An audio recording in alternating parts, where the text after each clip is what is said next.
अगर हम ईटियोलॉजी की बात करें इसकी, तो हेरिडेटिक कंडीशन भी हो सकता है, आई रबिंग की वजह से भी हो सकता है, ज़्यादा रबिंग करने की वजह से, कॉन्टैक्ट लेंस वियरिंग की वजह से भी हो सकता है, या हार्मोनल चेंजेस की वजह से भी होने के चांसेज है। हेरिडेटिक कंडीशन में जैसे किसी को चला आ रहा है तो इस तरह की कंडीशन में आई रबिंग से क्या है, जैसे वहाँ की इस लेयर से रप्चर होने की वजह से भी इस तरह का बनने के चांसेस होते हैं। कॉन्टैक्ट लेंस वियरिंग से भी क्या होता है, ज़्यादा भारी होने की वजह से लेंस इस तरह की कंडीशन बनने के, कुछ हार्मोनल कंडीशन की वजह से भी होने के चांसेस होते हैं। जैसे बताया था मैंने, हेरिडिटी में there is 10 chance of the blood relative of keratoconic patient will be have, मतलब 10% चांस है कि इस तरह की कंडीशन पैदा हो।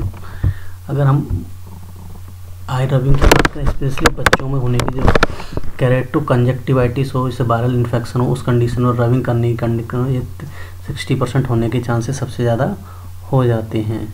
हार्मोनल कंडीशन में बात करें, ये ज़्यादातर प्यूबर्टी में डेवलप होने के चांसेस सबसे ज़्यादा होते हैं, जैसे प्रेगनेंसी वगैरह के चांसेस उस समय बहुत ज़्यादा रहते हैं। अब हम साइनस सिम्टम्स की बात करें, ठीक है। Signs symptoms keratoconus usually start at the puberty, जो प्यूबर्टी के टाइम पर होता है, टीन अवस्था में, may be progress to next 10 to 20 year, ये 10 to 20 ईयर्स में प्रोग्रेस कर सकता है। इसमें देखो नियर साइटनेस हो सकता है, एटिज्म हो सकता है, मैंने आपको बता चुका हूँ एटिज्म, ब्लड विजन हो सकता है, ग्लेयर ऑफ नाइट में एकदम धुंधला धुंधला सा दिखाई दे सकता है, एकदम ग्लेयर स्टार टाइप का ब्लैकिश कलर का इस तरह का दिखाई दे सकता है। लाइट सेंसिटिविटी हो सकती है, लाइट को सहन करने की क्षमता ना हो, जिससे लाइट मतलब बहुत ज़्यादा हो, ठीक है। Frequency perception change in glasses and contact lens, इसमें क्या हो, धीरे धीरे करके जो ग्लासेस या कॉन्टैक्ट लेंस हैं उस पर परसेप्शन में चेंज बार बार आता रहे, बार आते और आई रबिंग की आदत पड़ जाए, बार बार रखना पड़े, इस तरह की कंडीशन। डिप्लोपिया या पॉलिपिया भी होने के चांसेस हो जाए, डिप्लोपिया डबल लिखना, पॉलिपिया में बहुत सारी चीज़ दिखनी, पॉलिपिया होने के चांसेस भी बढ़ सकता है।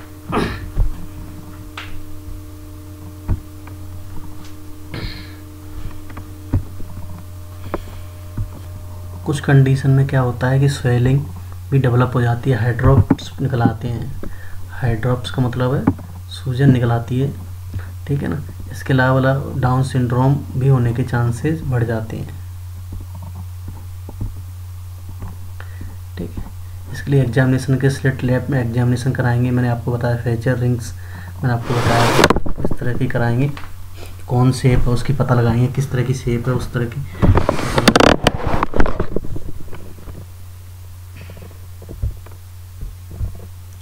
ठीक है। वॉट्स स्टेयर ये पता लगाएंगे, वॉट्स स्टेयर में क्या है कि जैसे उसको निशान पड़ जाता है, एक तरह बाहर आता है, लाइनिंग कॉर्निया थिकनिंग होने को, इस तरह से कॉर्निया थिकनिंग हो जाएगी, वॉट्स इस तरह का दिखाई देगा। एपिकल स्केयरिंग में इस तरह का दिखाई देगा, देखिए स्कारिंग आप देख सकते हैं, इसमें देखिए वो वॉट्स स्टेयरिंग में स्ट्रेस लाइनिंग दिखाई देगी, इस तरह से देखिए ये दिखाई देगी, और इसमें इस तरह से दिखाई देगा, ठीक है। एपिकल स्कारिंग कैसी हो जाएगी, थिकनिंग हो जाएगी, इसमें केसेस में बहुत पतली कॉर्निया हो जाएगी, एग्जामिनेशन करने पर दिखेगी कि कॉर्निया बहुत पतली हो चुकी है,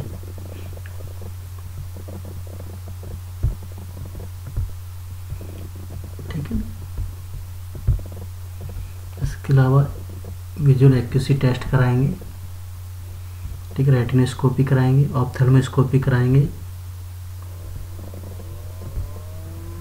ठीक है। मॉनसन साइन भी देखेंगे, इसमें क्या होगा, मॉनसन साइन में क्या होता है, it is the lower lids due to the inferior gaze and corneal protrusion, cornea का प्रोट्रूस्ड बढ़ दिखाई दी लोअर पार्ट में, इसमें कॉर्निया क्या होगा, प्रोट्रूशन मतलब बढ़ा हुआ पार्ट दिखाई देगा।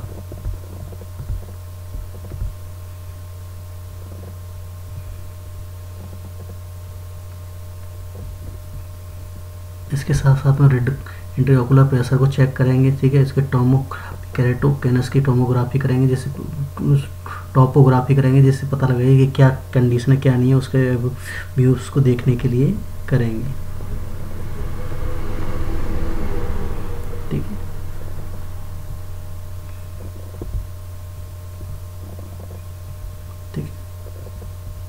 जैसे ये कर रहा है इस तरह से किया जाएगा। ट्रीटमेंट में ग्लासेस उसको यूज़ करने पड़ेंगे, उसमें उसको क्या करना पड़ेगा, ग्लासेस यूज़ करने पड़ेंगे पेशेंट को।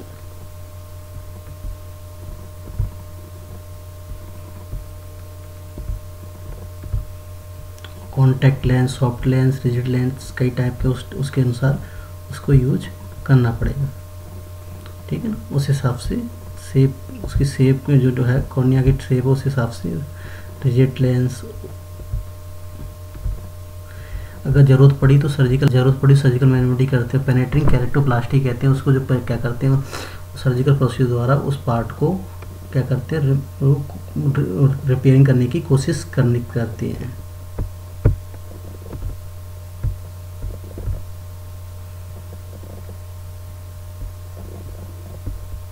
ठीक, इसके अलावा लैमेलार कैरेटोप्लास्टी भी कर लेते हैं, जिसमें पार्शियल थिकन पोर्शन पार कोर्निया को क्या करते हैं इंसिजन करके, और उस सूचर से फिर उसको उसी जगह पर ट्रांसप्लांट दिया जाता है, ठीक है। इसमें क्या किया जाता है, इंट्राट्रोमल कॉर्नियल रिंग, इसमें क्या करती है, जो टू शेप जो सेगमेंट होते हैं उस प्लास्टिक उसमें इंसर्ट कर दिया जाता है, और उस इंसर्ट करने के बाद कॉर्निया को शेप दे दिया जाता है। शेप देने के बाद में तब उसको रेगुलर शेप को इरेगुलर शेप को रेगुलर शेप में चेंज कर दिया जाता है, ठीक है। जैसे इस तरह का शेप होता है प्लास्टिक की, इस पर रिंग शेप देने के लिए।